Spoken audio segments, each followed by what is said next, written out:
Hey everyone, and welcome to today's Explainer.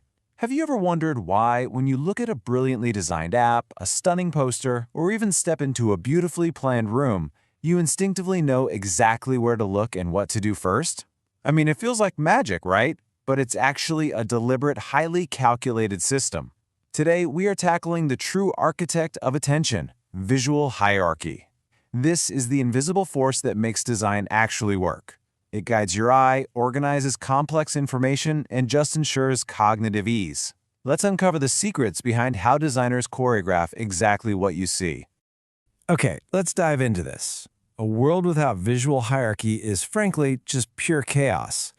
Imagine trying to read your favorite English-Hindi daily newspaper, but there are absolutely no headlines, no subtext, no structure at all. Just an exhausting wall of noise where every single word is competing equally for your attention. You wouldn't even know where to start reading. But by simply applying visual order, that confusing mess transforms into a beautifully structured, readable layout. That right there is the fundamental power of hierarchy. So, here is our roadmap for today. We'll be looking at the battle for your attention, the 5 tools of visual order, hierarchy in every design field, the emotional impact of structure, and finally, we'll test your visual observation skills.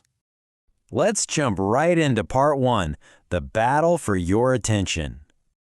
Now, you might be wondering, how do we define this? Well, to master this concept, we define hierarchy simply as the arrangement of elements by importance. It's basically your visual roadmap. Superior design doesn't just throw data at you and wish you luck, it acts as a silent tour guide.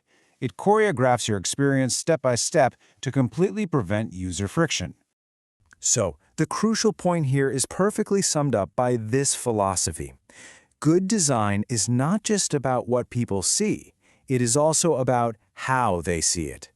You could literally have the most important data or the most stunning visuals in the world, but if the processing sequence is ignored, the whole thing just fails.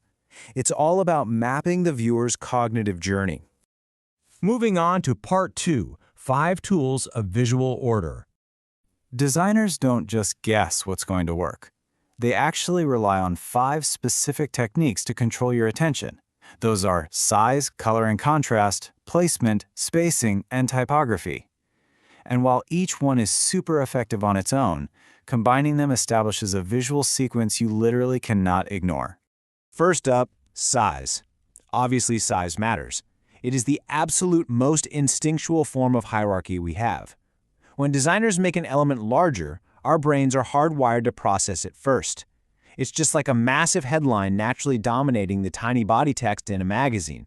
It instantly establishes priority. Next up is color, contrast, and placement. Picture a vibrant, high-contrast Buy Now button sitting on a muted background. There is no way you're missing that.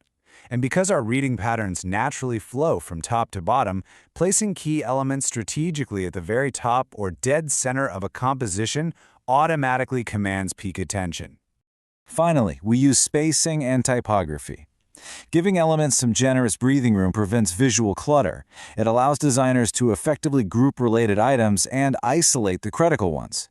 Pair that open space with an extremely bold font weight and boom! You create a distinct level of importance that effortlessly stands out over regular text.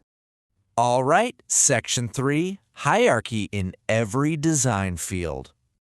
And this brilliantly illustrates how these exact same principles extend way beyond digital screens and into the physical world. Think about the UI/UX of a major Indian super app. Hierarchy ensures that the Scan QR button stands out above all the secondary menus.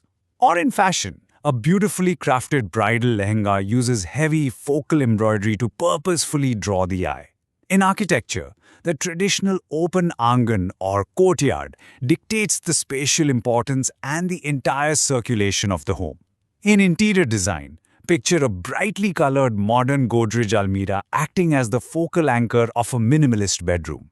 Even in product design, think of how the bright yellow top of a classic auto rickshaw meter instantly draws your eyes straight to the fare. It's different disciplines, but the exact same principle at play. Which brings us to Section 4, the emotional impact of structure. This is where the psychology comes in.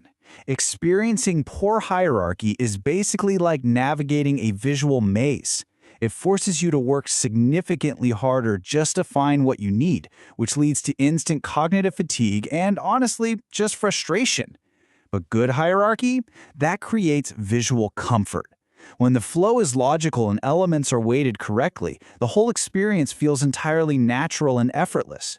You don't consciously notice the design, you just instantly comprehend the message. Let's move to our final section. Test your visual observation skills. Okay, let's see how this builds your awareness in the real world. After this explainer wraps up, I want you to take a few moments to observe these 5 everyday items. A website you visit daily, the front page of a newspaper, a video thumbnail, a local restaurant's menu card, and the home screen of your favorite mobile app. Don't just mindlessly consume their content. Be a design scout. Analyze them. Look for those underlying communication systems. Where did they use scale? How exactly are they utilizing contrast or placement to pull your eye? Now, what's really interesting here is the ultimate question I want to leave you with. When you look at the world around you, what do you notice first? And what matters most? Because once you start asking yourself this, you will never look at your surroundings the same way again. You're going to start recognizing the invisible hands of designers guiding your attention, your clicks, and your focus everywhere you go. Happy observing, and thank you so much for joining me for this explainer.